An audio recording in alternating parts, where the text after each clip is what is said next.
36일 밤 이야기 호민한자 전일야화는 호민한자는 체계를 세워서 여러 글자를 한 나름씩 한꺼번에 배워요입니다.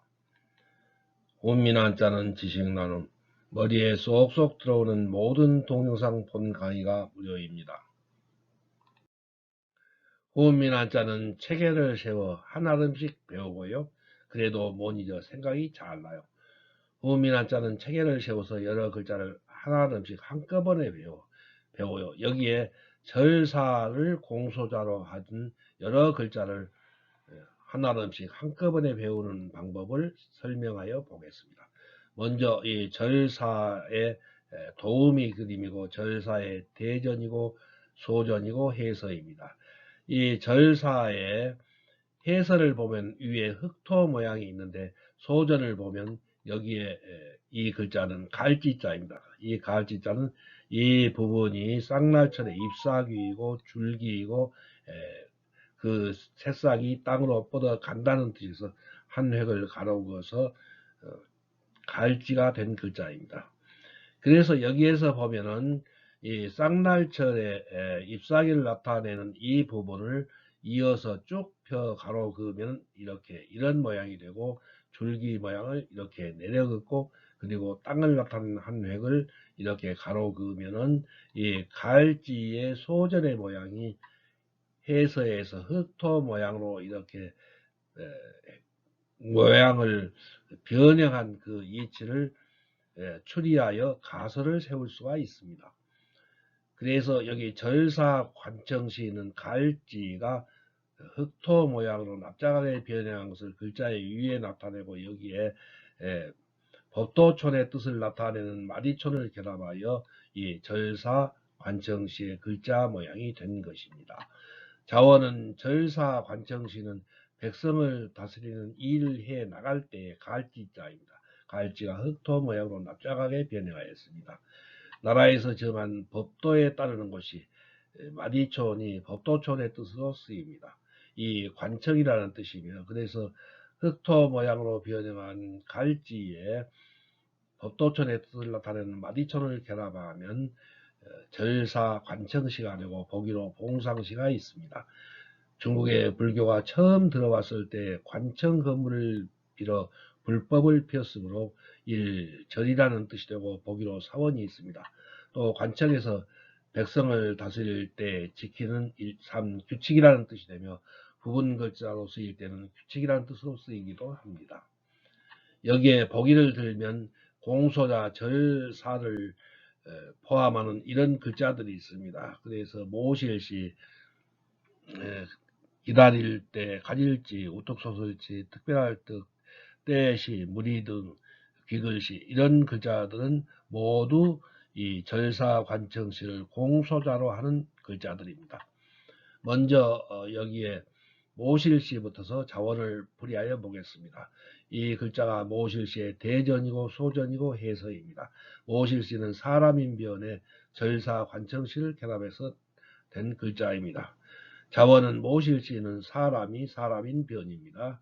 사람들이 절에서 절사입니다. 지극한 정성을 다하여 부처님을 모시듯이 우더른이나 손님을 모신다 또 받든다는 뜻입니다. 그래서 사람인 변에 절사를 결합하면 모실시가 됩니다. 보기로 시녀가 있습니다. 다음은 기다릴 때입니다. 기다릴 때의 대전이고 소전이고 해서입니다. 이 기다릴 때의 변에 있는 이 부분은 자축거릴 척으로 간다는 뜻입니다. 그리고 그 오른쪽에 방에는 절사 관청시를 결합해서 나타내었습니다. 자원은 기다릴 때에는 이 일을 보러 가서 자축거릴 척입니다. 관청에 절사 관청시입니다. 많은 사람이 늘어서 있을 경우에는 줄을 서서 이를 기다린다. 자축거릴 척 더하기 절사는 기다릴 때가 되고 보기로 대기가 있습니다. 또 불공을 들여 가서 자축거릴 척입니다. 절사 절의 절사입니다. 있는 부처님을 받들듯이 손님을 맞이하여 대접한다는 뜻이며 보기로 대접이 있습니다. 다음은 귀글시입니다. 귀글시의 대전이고 소전이고 해서입니다. 이 귀글시의 짜임을 보면은 말씀은 변의 절사 관청시를 결합해서 나타내었습니다. 이 귀글시의 자원은 귀글시는 말을 글자 수나 운율이 규칙에 맞게, 그래서 절사 관청시가 규칙의 뜻으로 바뀌었습니다. 쓰는 글이 귀글도 시라는 뜻이 되며 말씀은 변의 규칙시의 뜻을 나타내는 절사를 결합하여 귀글시가 되었고 보기로 한시가 있습니다. 이어서 절사 관청시를 공소자로 하는 나머지 글자들의 자원을 알아보겠습니다. 먼저 무리등입니다. 무리등의 대전이고 소전이고 해서입니다. 이 무리등은 대나무죽 머리 밑에 절사 관청시를 결합하였습니다. 자원은 무리등은 옛날에 종이가 발명되기 이전에 대나무 쪽에 대나무죽을 글자의 머리에 쓰이는 모양으로 납작하게 변형하여 위에 나타내었습니다. 글씨를 쓴 문서를 관청해서 관청시입니다. 분류하여 모은 것을 사람에 비유하여 무리라는 뜻이며 대나무죽 머리에 관청시를 결합하여 무리 등의 글자가 되었고 보기로 5등이 있습니다. 같은 문서들을 모으니 이 같다는 뜻이 되며 보기로 등분이 있습니다. 다른 무더기와 질적으로 구별되는 3등급이라는 뜻이 되며 보기로 등급이 있습니다. 다음은 가질지입니다. 가질지의 대전이고 소전이고 해서입니다.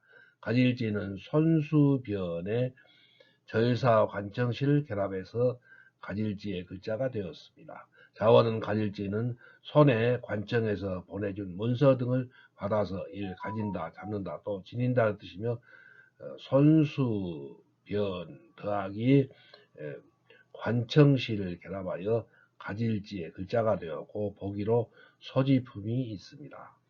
다음은 특별할 특입니다. 특별할 특의 대전이고 소전이고 해서입니다. 자원은 특별할 특은 종으로, 종우라는 말은 종자소라는 뜻입니다. 쓰는 소가 소우변입니다.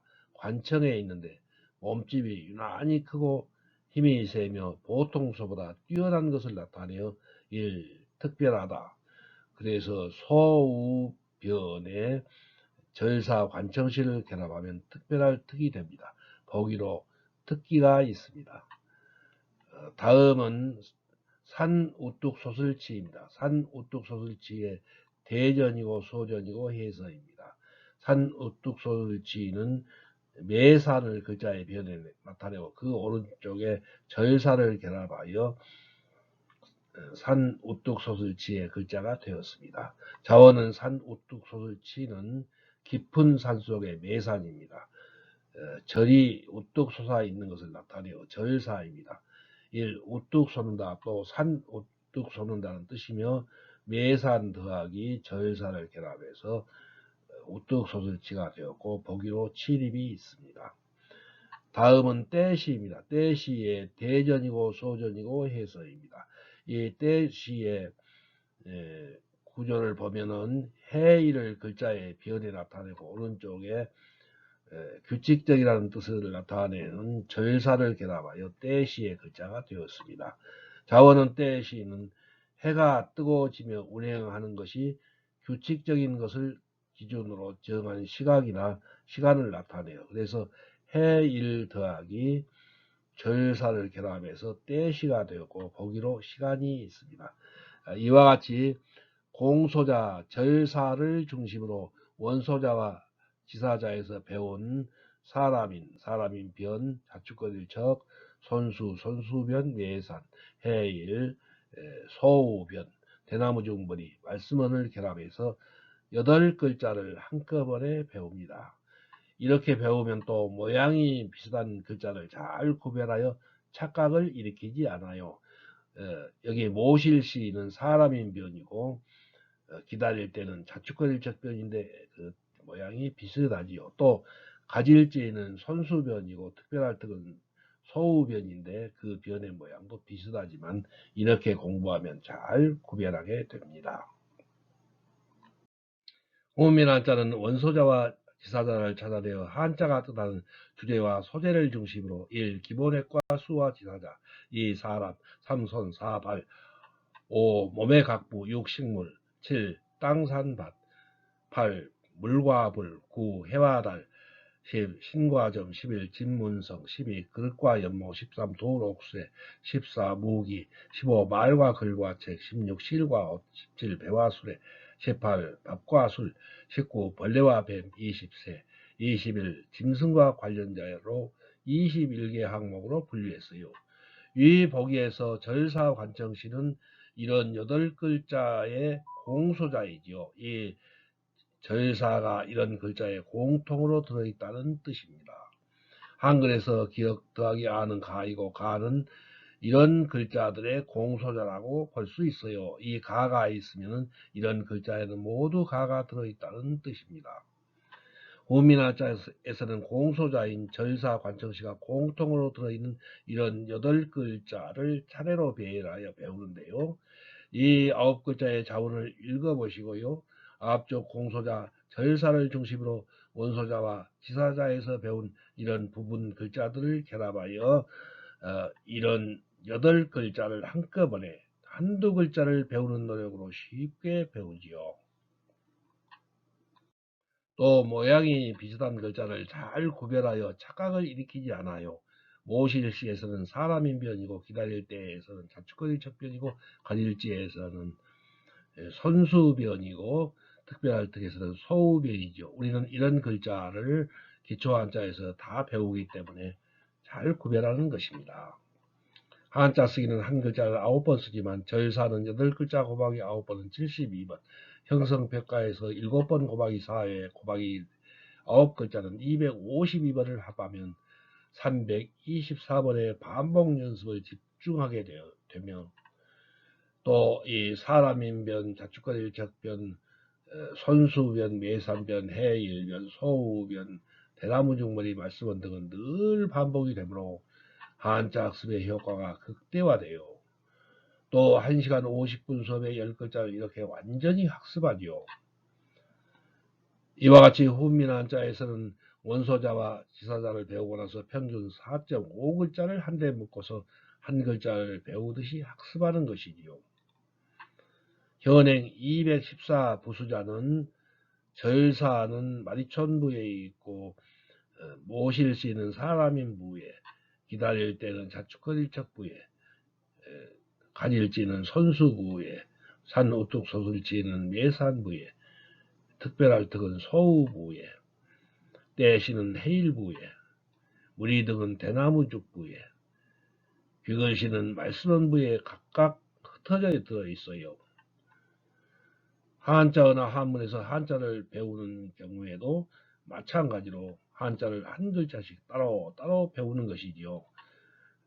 중2 교과서에는 이런 글자들이 나오는데 태극기, 애국가, 무궁화, 한민족, 한반도, 평화적 통일, 민주공화국 이렇게 각각 흩어져서 한 글자씩 배우는 것입니다. 한도일 선생이 기초학습편에서 전서와 해서에서 매우 구체적으로 설명을 했는데 다음 높을 것 같은 글자는 누구나 수긍이 가지만 지붕, 망루, 성벽, 성문 해서에서도 지붕, 망루, 성벽, 성문입니다. 자원을 분석한 원소자와 지사자를 결합한 회의자와 형성자나 가차자와 전주자의 자원을 해석하여 한자 학습의 효과를 극대화하겠느냐 이겁니다. 이 서당식은 훈민 한자의 핵심은 자원 해석이 논리적으로 맞느냐 그리고 전거와 타당성이 있는 깊은 연구인지 아니면 허황한 망상인지 검토를 해야죠. 보기를 들어서 쉽게 설명을 하시죠. 그렇고 말고요. 이 글자들을 살펴보면 쌍날철의 대전이고 소전이고 해서입니다. 여기에서 이렇게 구분 이 모양은 대전과 소전이 모두 잎사귀를 나타내고 내익은 이 획은 줄기를 나타냅니다. 해서에서도 이 부분이 잎사귀이고 이 부분이 줄기입니다. 다음 풀무성할 봄은 이렇게 쌍날철을 위아래로 3번 포개어서 풀이 무성하게 자란 것을 나타내었습니다. 이 소전에서는 이 잎사귀를 나타내는 부분이 가로로 쭉 펴서 이런 모양으로 소전의 풀무상을 봉이 되었고, 해서에서는 이 모양이 다시 글자를 쓰기 편하도록 이와 같은 모양으로 변형하여 풀무상을 봉이 되었습니다. 쌍날철도 설문해자나 큰 옥편에 글자에 혼과 음이 있으나 아래와 같은 설명은 없어요. 아까 설명한 줄기와 잎사귀를 나타낸 것입니다. 서당 선생님에게 쌍날철을 왜 그렇게 써요? 하고 물으면 무조건 쓰고 달달달 외우면 돼 하고 대답하던 것입니다. 풀무상알봉은 설문해자나 큰 옥편에 혼과 음이 실려 있어요. 그러나 풀무상알봉의 소전과 해서의 글자가 왜 풀무상알봉의 뜻인가 하는 해설이 없어요.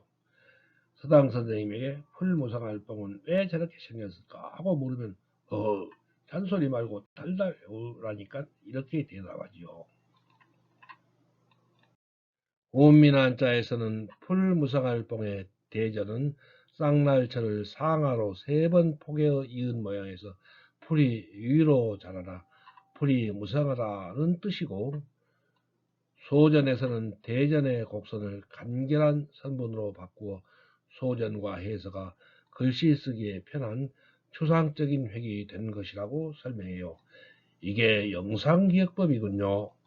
이어서 풀무성할 착에서 풀무성할 착의 도우미 그림이고 대전이고 소전이고 해서입니다.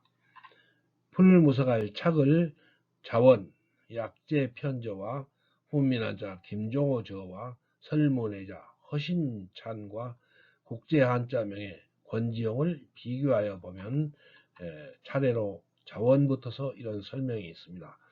선생님만 읽어보세요. 내용이 어렵습니다. 그리고 더 연구하실 분만 이 화면을 멈추고 읽어보시기 바랍니다. 풀무성할 작도 설문해자나 옥편에 더불어가게 자란 풀이라는 혼과 음이 있어요. 글자의 모양과 혼과 음을 잇는 해설은 없어요. 한문서당에서 선생님 헷갈려서 못쓰게 했어요. 그러면 선생님이 꼬는 봐라 배워서 납니다. 달달달 외우라니까 이렇게 말씀하기 쉽지요.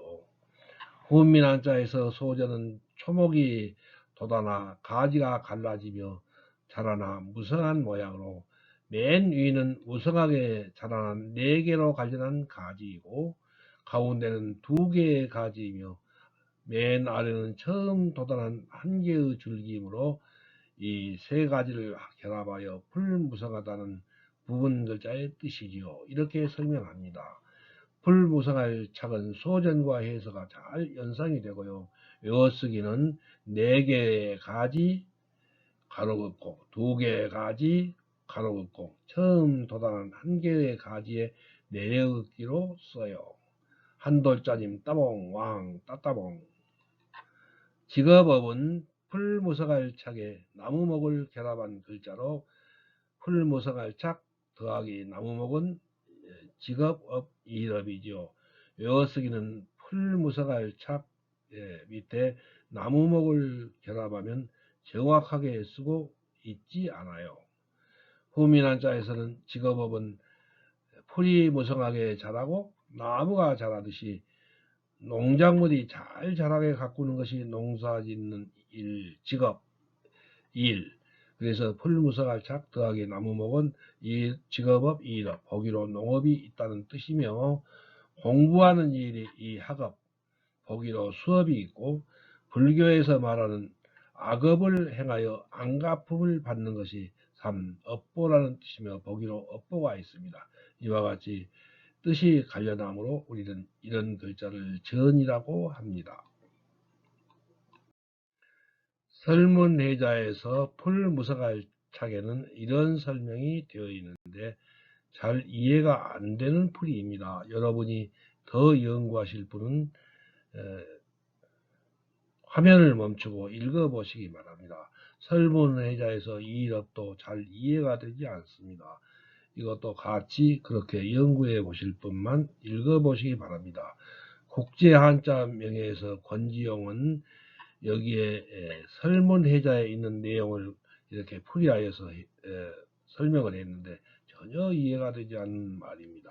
이것도 필요한 부분만 이 화면을 잠깐 멈추고 읽어보시기 바랍니다. 국제 한자명의 자원 해석은 풀무사갈 작은 훈과 음만 있고 글자 모양에 대한 해설이 없고요. 이업의 자원 해석은 논리적으로 뜻이 연결이 되지 않아요.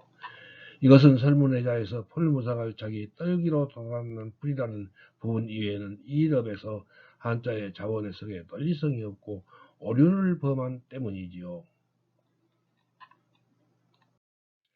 그렇군요. 한돌 선생의 호민하자 자원 해석은 논리 정연하고 누구나 잘 알도록 쉽게 풀이했어요.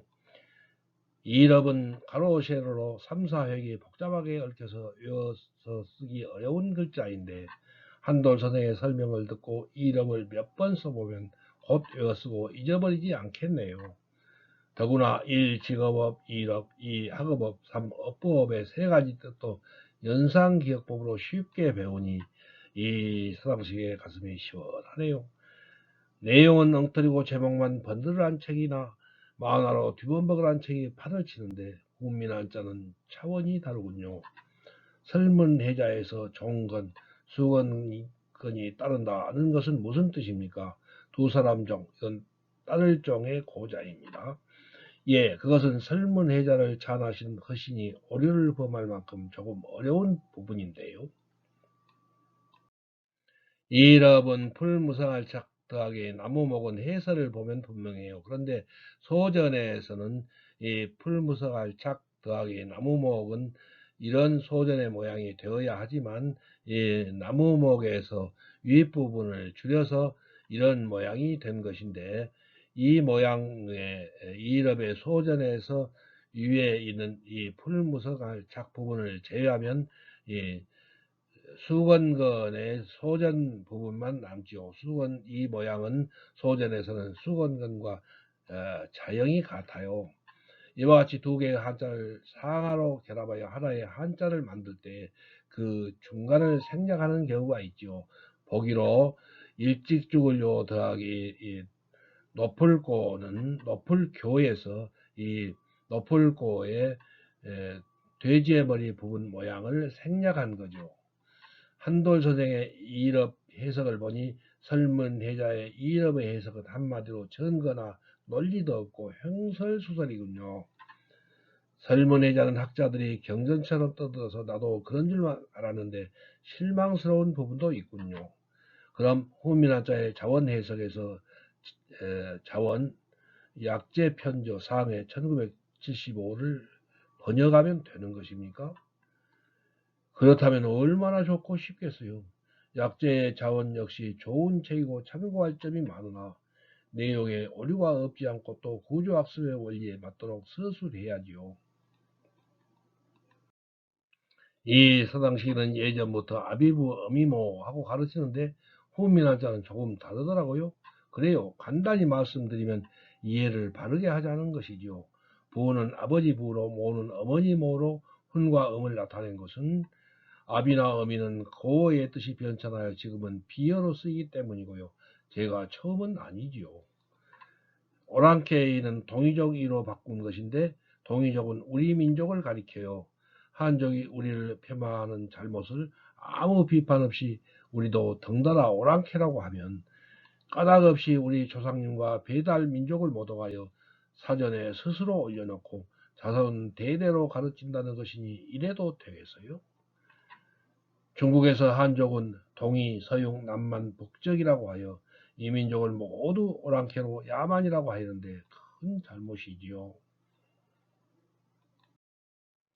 중한사전 고대민족문화연구소 1990년 2월 25일에는 모두 오랑캐라 하지 않고 이민족으로 번역했는데 어떤 한안 대사전에는 모든 이민족을 오랑캐라고 했으니 큰 잘못이고 통탄할 일이죠. 중국인이 중국어 사전에 이민족을 지금도 오랑캐라는 뜻의 용어로 쓰는지 저는 모르지만 그렇다면 국제적으로 바로잡아야 하겠죠. 그리고 날생을 나을생, 날비를 날아갈비로 하면 날이 여러 가지 뜻이 있으므로 이해 좀 쉬운 거죠. 날 하루의 뜻입니다. 또 칼의 날, 세로로 놓은 실, 날고기 따위, 날아가다, 시로를 늘어놓다. 이런 때 모두 날 또는 날다라는 말을 쓰니까 나를 날아갈 비로 한 것입니다. 이런 경우에 나을생, 나을생, 날아갈 비, 나을 비 하는 식으로 전통적인 훈과음을 그 다음에 살려두었어요. 나을생, 나을생, 날아갈 비, 나을 비. 그런데 한돌 선생의 자원 해석에서는 기다릴 때에서 관청에 가서 기다린다, 또 관청에서 보낸 문서 등을 손에 가진다 하지 않고 어순을 바꾼 거죠. 기다릴 때 가질지. 예, 제가 한자의 필순에 따라 자원을 서술한 것은 주입식 선생님이 말씀하신 대로 서술하는 것이 더 자연스러우나, 그렇게 하면 초학자가 한자의 모양을 외웠을 때 풀이하는 말의 순서대로 써서 부분 글자의 자리가 바뀌기 쉽거든요. 이건 한자 쓰기 학습을 쉽게 하는 중요한 일이지요. 관청에 가서 기다린다고 하면 절사를 비워내 쓰고 자축관일착을 오른쪽에 쓰는 것인지, 또 이 자축관일착에 절사를 쓰는 것인지 헷갈리고요. 또 관청에서 보낸 문서 등을 손에 가진다고 하면 절사변에 손수로 이렇게 뒤바꾸어 쓰는 것인지, 손수변에 절사방으로 쓰는 것이 혼동을 해요. 우리말은 교착어이고 조사나 접사를 붙여 문법적인 관계를 나타내므로 어순을 좀 바꿔도 뜻이 잘 통해요. 어순을 바꾸는 편이 최선은 아니나 유효한 사선책이 되지요. 저 사람이 옷을 입는다, 옷을 저 사람이 입는다, 저 사람이 입는 것이 옷이다. 그래요. 한돈 선생이 교재를 저작하실 때 가르치면서 연구하고 검증하고 또 적용하여 교정해 나간 증거로군요. 이 서당식은 후민화자의 핵심은 자원 해석이 논리적으로 맞느냐, 바로 그것이 문제인데 이것을 판정하기는 어려운 문제이지요. 이 주입식이도 동감입니다. 그런데 한돌 선생, 권지용의 국제 한자 명예는 자원 해석의 원조 아닙니까? 그렇지요. 한자 명예는 중고등학교 한문 교과서와 함께 책이라도록 읽고 자원 한자의 저작에 큰 도움을 받은 책이지요. 스승과 다름없는 분의 책을 폄하하고 자기가 옳다는 것은 참으로 멋쩍은 일이군요. 평론가에게 맡기고 싶은데. 한돌 선생, 지금 훈민한자 포럼 중이요, 청출어람이요, 바둑에서 제자가 스승을 이기는 것이 사은이라고 하지 않소. 대의를 모르고 소심하구만. 한돌 선생, 훈민한자도 후학의 비평을 받아야 하고 학문이나 기술은 옥석을 가려서 연구 발전시켜야 하지요. 괜히 헐뜯고 모함하는 것과는 근본이 달라요. 그럼 권지용의 국제 한자 명예는 아쉬운 점이 많은데 훈민 한자와 비교하여 살펴보기로 하지요.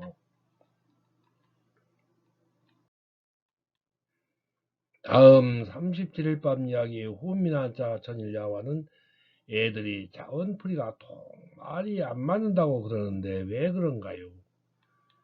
존경하는 시청자 여러분, 내용이 좋으면 좋아요와 구독을 클릭하여 주세요. 첫날 밤 이야기부터 마지막 밤 이야기까지 동영상 강의도 모두 시청하여 한자 도사 되세요. 시청하신 의견을 댓글로 써주세요. 훈민한자 천일야화를 이후 초, 중고등 학생에게 알려주세요. 중고등학교 한문 선생님에게, 석사, 박사 논문을 쓰려는 대학원생에게, 로스쿨이나 의과전문 대학원 입시 준비생에게, 공무원 등 각종 시험 공부를 하는 분에게 훈민한자 천일야화를 꼭 알려주세요. 여러분, 우리 모두 큰 복을 받읍시다.